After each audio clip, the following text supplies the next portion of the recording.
A number with unlike when we're comparing a number with unlike place values in the tenths and the hundredths, we've got to understand that as we move to the right, the place values are getting smaller.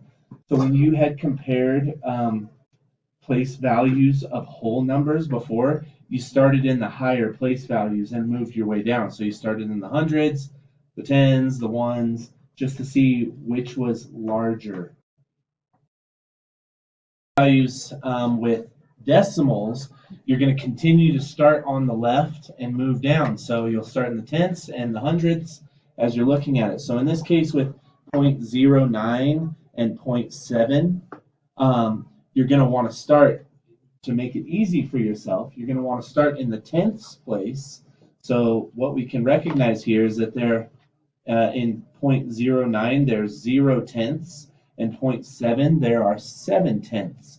So really easy for me to make that comparison. The 7 tenths are larger than the 0 tenths. It's going to be 0.09 is less than 0.7. And if you really wanted to get even farther to make the comparisons, you can see that there are 0 tenths and 9 hundredths in the 0.09.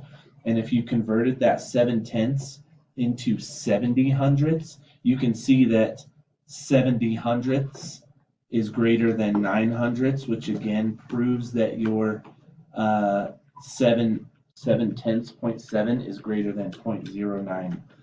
Thumbs up, thumbs down, thumbs sideways. How are you feeling about making those comparisons? Cool.